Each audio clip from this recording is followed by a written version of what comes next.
दोस्तों, हिंदी भाषा का जो शब्दकोश है वो बहुत ही वृहद है, विशाल है। अनेकों भाषाओं के शब्द हिंदी के अंदर समाहित हैं, समाये हुए हैं। इसीलिए हिंदी भाषा का जो शब्दकोश है वो बहुत ही विशाल है, अनगिनत उसके अंदर शब्द हैं और उन शब्दों के अलग-अलग अर्थ हैं। वहीं पर कुछ शब्द ऐसे होते हैं जिनके विपरीत अर्थ वाले शब्द भी होते हैं, उन्हीं को हम विपरीतार्थक शब्द या विलोम शब्द कहते हैं। तो दोस्तों, आज की ये वीडियो बहुत ही स्पेशल होने वाली है क्योंकि मैंने इस वीडियो में ऐसे विलोम शब्द का संकलन किया है जो अक्सर परीक्षाओं में पूछे गए हैं और बार बार पूछे जाते हैं। विलोम शब्द बनाने के लिए हम शब्द से पहले कुछ उपसर्ग भी लगा देते हैं, जैसे कि अ, अन, अव, अप, भी, निर, निश। इस प्रकार के उपसर्गों से तो हम विलोम शब्द बना ही लेते हैं। लेकिन दोस्तों, मैं आपको वो आज नहीं पढ़ाने जा रहा हूँ क्योंकि वो काफी सरल होते हैं और आप भी आसानी से देखकर पहचान लेंगे। लेकिन कुछ ऐसे विलोम शब्द होते हैं जो बिल्कुल अलग ही होते हैं और वही अक्सर परीक्षाओं में एग्जामिनर आपसे पूछ लेता है। तो चलिए शुरू करते हैं आज की अपनी वीडियो। पहला ही हमारा यहाँ पर शब्द है आदि। आदि का अर्थ होता है शुरू करना और उसका विलोम हो गया अंत। अथ का भी यही अर्थ होता है। प्राचीन काल में अथ शब्द का प्रयोग किसी ग्रंथ को लिखने से पहले किया जाता था और उसके अंत में इति लगा दिया करते थे। इति अर्थात अंत हो गया। अल्प थोड़ा, बहु मतलब ज्यादा, अति मतलब ज्यादा। अवनति, उन्नति। जब कोई डेवलपमेंट होता है, विकास होता है, उसको हम उन्नति कहते हैं और उसका विपरीत होता है अवनति, यानी कि विकास जो भी है वो खत्म हो गया, उसके उल्टा ही चला गया।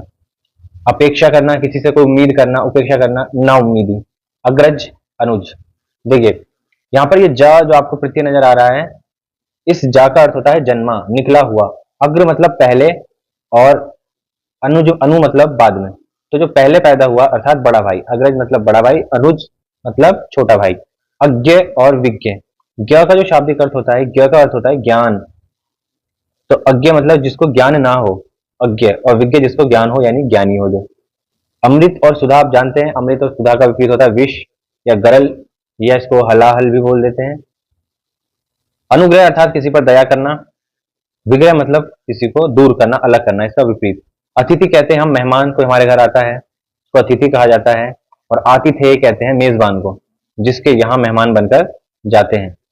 अमावस्या आप जानते हैं, अमावस्या जब चांद जो होता है वो बिल्कुल धीरे धीरे खत्म हो जाता है, छोटा होते होते बिल्कुल गायब हो जाता है, तो वो अमावस्या कहलाता है। और पूर्णिमा कहते हैं जब चांद अपने पूरा, यानी कि फुल मून जो होता है पूरा, उसको पूर्णिमा कहते हैं। अंधकार का प्रकाश होता है, अंधकार को तिमिर भी कहते हैं। आलसी का उद्यमी होता है, उद्यमी अर्थात मेहनत करने वाला। आविर्भाव अर्थात शुरू करना, स्टार्ट करना किसी चीज को, और तिरोभाव मतलब उसको समाप्त करना। उदय का अस्त, आगामी का विगत। हम कई बार कहते हैं आगामी महीने में मैं घूमने जाऊंगा। विगत वर्ष मेरी परीक्षा हुई थी। आगमन मतलब आना, प्रस्थान मतलब जाना। अतिवृष्टि, वृष्टि का अर्थ होता है वर्षा, बारिश। अति मतलब ज्यादा वृष्टि होना, अनावृष्टि मतलब वृष्टि नहीं होना। तो अन लगाकर भी हमने यहाँ पर देखो विपरीत बना दिया है। अनवरत और अवरत। अनवरत मतलब कंटिन्यू चलने वाला, सतत, हमेशा चलने वाला, जो काम चलता रहे। और अवरत, अवरत मतलब जो काम हमेशा ना चले। अग्नि का अर्थ होता है धरती और अंबर का अर्थ आप जानते हैं आकाश को कहते हैं। अंबर जो है वो अनेकार्थी शब्द भी है। अंबर का अर्थ कपड़ा भी होता है, ठीक है, लेकिन यहाँ पर अंबर का अर्थ आकाश है। आसक्त मतलब आसक्त होना, यानी किसी के प्रति लिप्त होना, किसी के प्रति अट्रैक्ट होना, किसी में विश्वास रखना। अनासक्त इसका विपरीत निर्लिप्त, किसी में लिप्त ना रहना, अपने आप में रहना। इहलोक अर्थात इस लोक का, इस धरती का। और परलोक मतलब दूसरे लोक का। ईष्ट, ईष्ट का अर्थ होता है जैसा हमने चाहा है, और अनिष्ट जो अनचाहा हो गया, कहते हैं ना अनिष्ट की आशंका है, यानी कि कुछ अनचाहा होने वाला है, बुरा होने वाला है। उपसर्ग और प्रत्यय। उपसर्ग जो शब्द के पहले लग जाते हैं और प्रत्यय जो शब्द के बाद लगते हैं। आगे बढ़ते हैं। उद्धत का विनीत। उद्धत वो होता है जो कहते हैं ना बदतमीज टाइप। विनीत मतलब जो विनम्र हो, बड़े प्यार से बोलता हो, संस्कारी हो। उत्थान किसी चीज का ऊपर उठना, स्तर का बढ़ना। और पतन जहां पर भी कोई स्थिति है उससे नीचे आना, उसका पतन होना। जैसे मुगल काल का, औरंगजेब के बाद मुगल काल का पतन शुरू हो गया। करुण, करुण मतलब करुणा, दया भाव से भरा हुआ। निष्ठुर मतलब कठोर, निर्दयी। कटु मतलब कड़वा, मधु मतलब मीठा, शहद। कृतज्ञ, कृतज्ञ कहते हैं जो उपकार मानता हो, एहसान मानता हो। कृतज्ञ जो उपकार ना मानता हो। कनिष्ठ कहते हैं छोटा, वरिष्ठ होता है बड़ा। कृष्ण का जो शाब्दिक अर्थ होता है उसको कहते हैं सांवला, काला, या श्याम बोल देते हैं। और शुक्ल का अर्थ होता है उजला, सफेद। कर्मण्य अर्थात जो कर्मठ होता है, और अकर्मण्य जो कर्मठ नहीं होता, कामचोर होता है, ठीक है, आलसी, कामचोर, काम को ना करने वाला, पचने वाला। क्रूर का दयालु। अदत्त जो दिया ना गया हो, प्रदत्त जो प्रदान किया गया हो, दिया गया हो। ग्राह्य मतलब ग्रहण करना, अपनाना। और त्याज्य अर्थात त्यागना। दूषित, गंदा, स्वच्छता। जंगम और स्थावर। स्थावर का अर्थ होता है स्थायी, परमानेंट, अपनी जगह से ना हिलने वाला, अचल रहने वाला, जैसे पर्वत और पहाड़ होते हैं।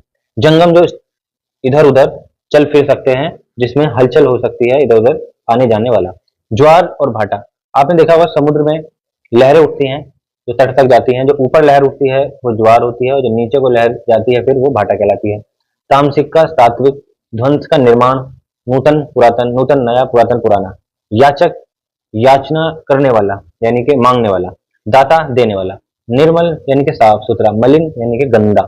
निरामिष और सामिष। इसमें आप देखिए एक आमिष शब्द है जिसके अंदर उपसर्ग लगा दिया है और अर्थ बदल दिया है। तो आमिष का अर्थ होता है मांस या गोश्त, तो खाते हैं ना लोग गोश्त। तो ऐसा भोजन जो जिसमें मांस ना हो, मांस रहित हो, और ऐसा भोजन जिसमें मांस हो, ठीक है, मांस का जो भोजन होता है वो सामिष, और बिना मांस का यानी कि ये हो गया नॉन वेजिटेरियन और ये हो गया वेजिटेरियन, ठीक है, इस तरह से समझ लो। नैसर्गिक का अर्थ होता है प्राकृतिक, कुदरती, और कृत्रिम जो बनाया हुआ है, इंसान ने खुद बन चीजें तैयार की हैं, जैसे हवा है, पानी है, पर्वत है, पहाड़ है, पेड़ पौधे, ये सब नैसर्गिक है। और कृत्रिम जो हमने बनाया है, जैसे कि अभी आप ये वीडियो देख रहे हो, फोन में देख रहे हो या टीवी में देख रहे हो, वो क्या है, वो कृत्रिम है, बनाया हुआ। निंद्य, निंद्य को ऐसे भी लिख सकते हैं। निंद्य का अर्थ होता है जो निंदा करने योग्य हो, और इसका विपरीत हो गया वंद्य, अर्थात जो वंदना करने योग्य हो। प्रमुख या प्रधान का विपरीत होता है गौण, जिसकी प्रधानता कम हो, जिसकी महत्ता कम हो। कृष का अर्थ होता है पतला दुबला, पतला दुबला। ये वो वाला कृष नहीं है ऋतिक रोशन, ये दूसरा कृष है, संस्कृत का शब्द है।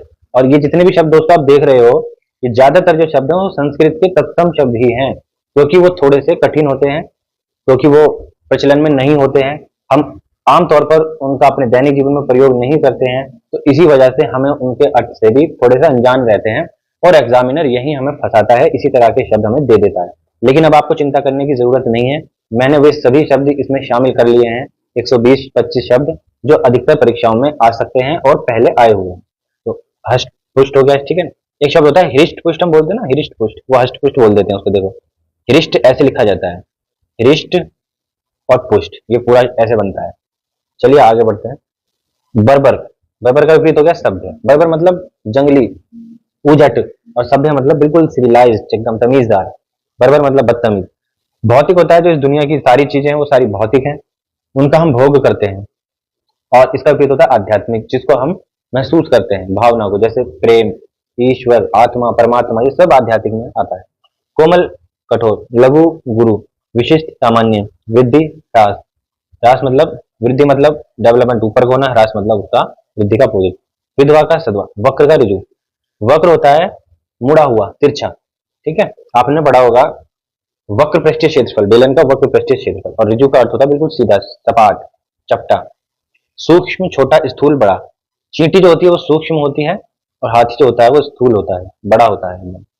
सन्यासी, सन्यासी जो सन्यास लिया हो। गृहस्थ जो घर गृहस्थी वाला हो। समष्टि, समष्टि मतलब जो मिलकर रहे, समाज के साथ रहे। और व्यष्टि जो बिल्कुल अलग थलग हो। संकीर्ण यानी कि बहुत छोटा, विस्तीर्ण यानी बड़ा। हम बोलते हैं कई बार इस व्यक्ति की तो बहुत ही सोच संकीर्ण है, ये बहुत छोटी सोच है। हमारे मोहल्ले की गलियां बहुत ही संकीर्ण हैं, पतली पतली गलियां हैं।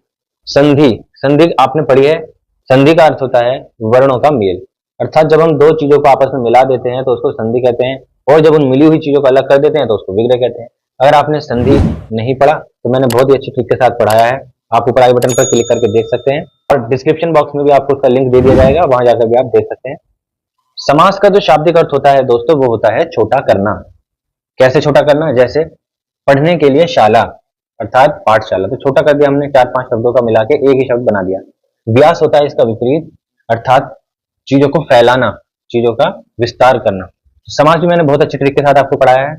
इसके अलावा दोस्तों हमने सभी टॉपिक हिंदी व्याकरण के कवर कर लिए हैं तकरीबन, और अगर आपने वीडियो हमारी नहीं देखी है तो आप हमारे चैनल पर जाकर देख सकते हैं। और अगर आप चैनल पर नए हैं तो चैनल को सब्सक्राइब भी कर लीजिए। स्वामी सेवक, सृष्टि प्रलय, सृष्टि का मतलब होता है बनना, निर्माण होना, प्रलय मतलब सब तबाह हो जाना।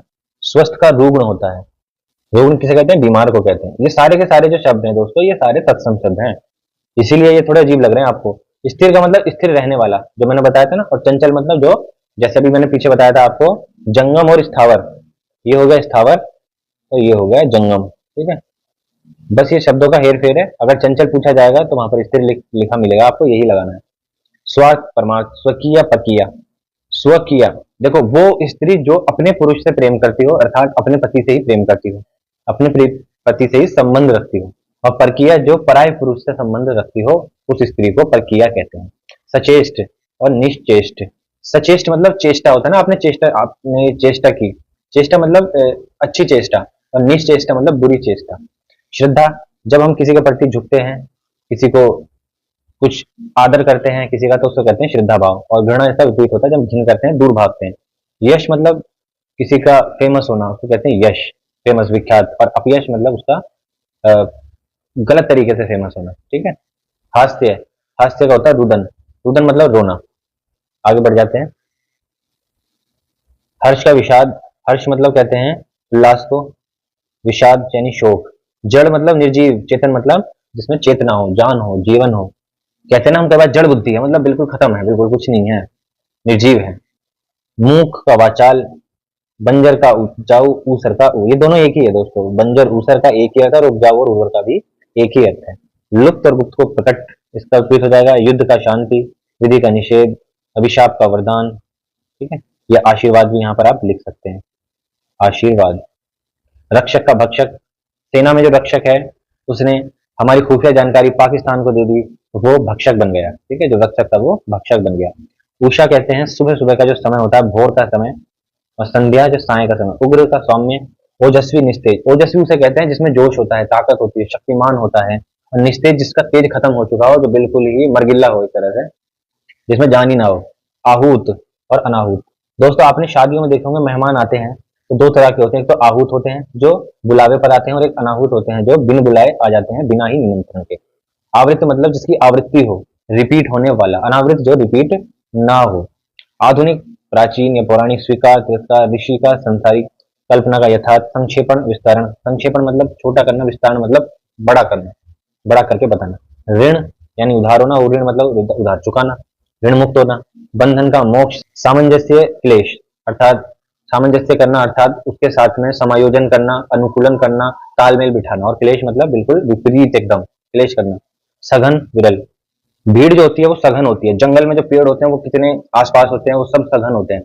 और आपने देखा हो जब कोविड का समय था तो लोग एक दूसरे से, जब एक नारा भी चला था, 2 गज दूरी, मास्क है जरूरी, तो 2 गज की दूरी जरूरी थी, यानी विरल विरल रहो सब, ताकि ये कोरोना ना फैले।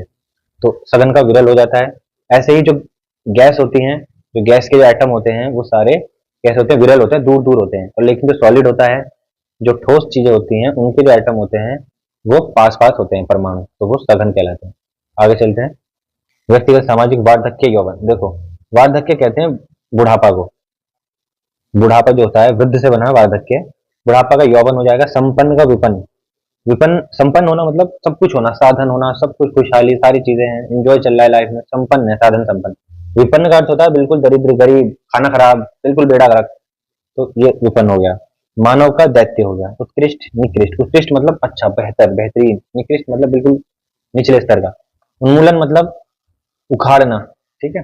जैसे होते हैं ना वन उन्मूलन करते हैं, वन उन्मूलन की वजह से पर्यावरण का जो बैलेंस है वो खराब हो रहा है। रोपण मतलब बोना, तो उसका क्या इलाज है? रोपण करना, ज्यादा से ज्यादा पेड़ पौधे उगाना। पूर्वाहन यानी कि एएम टाइम जो होता है, अपराहन यानी पीएम, 12 बजे के बाद का समय। प्रशंसा का निंदा होता है, भर्त्सना भी बोलते हैं। और प्रशंसा को स्तुति भी कहते हैं दोस्तों, स्तुति, ये भी प्रशंसा करना होता है। साहचर्य, वैमनस्य, साहचर्य का अर्थ होता है साथ में रहने का भाव। जब हम किसी के साथ रहते हैं तो हम उसके साहचर्य में रहते हैं। और वान्य किसी के बैर के साथ रहना, किसी के साथ बैर रखने का भाव, दुश्मनी का भाव। कोप मतलब गुस्सा, कृपा मतलब जानते हो, मिथ्या मतलब झूठ, सत्य मतलब सच, ठीक है। शुष्क कहते हैं सूखा, आर्द्र या सिक्त बोलते हैं गीला को, ठीक है, गीला। दुष्कर यानी कि जो कार्य मुश्किल हो, दुष्कर हो जो काम। सुकर मतलब सरल। हर्ष और दीर्घ, दोस्तों आपने स्वर पढ़े होंगे, उसमें ये शब्द देखा होगा ह्रस्व स्वर और दीर्घ स्वर। ह्रस्व स्वर 4 प्रकार के होते हैं, 4 होते हैं मतलब, ठीक है, 11 में से 4 स्वर हमारे ह्रस्व होते हैं। तो आपको ये कमेंट बॉक्स में बताना वो 4 ह्रस्व स्वर जो होते हैं वो कौन से हैं। ठीक है, ह्रस्व मतलब छोटा, दीर्घ मतलब बड़ा। चिरंतन और नश्वर। नश्वर का होता है नष्ट होने वाला, जो नष्ट हो जाएगा। चिरंतन जो चिरकाल से चलता हुआ आ रहा है और अंत तक चलेगा। जागरण का निद्रा हो गया, या स्वप्न भी हो सकता है। क्षणिक जो थोड़े समय के लिए हो, शाश्वत जो हमेशा चलने वाला हो। क्षुद्र मतलब छोटा, विशाल मतलब बड़ा। आपने पढ़ा होगा क्षुद्र ग्रह। क्षुद्र ग्रह होते हैं जो छोटे छोटे। गृहीत मतलब ग्रहण करना, अपनाना, और त्यक्त मतलब त्यागना। सघन विरल ये तो हो गया। उपकार अपकार, किसी पर एहसान करना और किसी पर एहसान ना करना। तो श्री गणेश का इति श्री। तो अब हमारे जितने विलोम शब्द हमने आज आपको पढ़ाए हैं उनकी इति श्री भी हमने कर दी है। इति श्री मतलब समाप्ति कर दी है। श्री गणेश मतलब शुरू तो हमने बहुत पहले कर दिया। तो इति श्री का एक चिन्ह भी मैंने आपको पढ़ाए थे, चिन्ह, उसके अंदर एक इति श्री चिन्ह पढ़ाया था जिसको समाप्ति सूचक चिन्ह भी कहते हैं। आप कमेंट बॉक्स में बताइए कि वो कौन सा चिन्ह होता है। चलिए आगे बढ़ते हैं। दोस्तों यहाँ पर जो आपको स्क्रीन पर कुछ शब्द नजर आ रहे हैं, मैं केवल आपको इनका अर्थ बताऊंगा और इनका विपरीतार्थ और विलोम आपको खुद ही बताना है कमेंट बॉक्स में, ताकि मुझे भी पता चले कि आपको कितना चीजें समझ में आई हैं। अधिक जो होता है उसको कहते हैं ज्यादा, मोर। अल्पायु मतलब जिसकी आयु कम हो, इसका विलोम आप खुद बताएं, खुद बनाएं। प्रत्यक्ष मतलब डायरेक्ट। क्रय मतलब क्रय मूल्य आपने पढ़ा होगा, क्रय विक्रय मूल्य, गणित में आप पढ़ते हो सवाल। तो क्रय का मतलब खरीदना। स्वाधीन मतलब अपने अधीन होना, खुद ही के अधीन होना, किसी का गुलाम ना होना।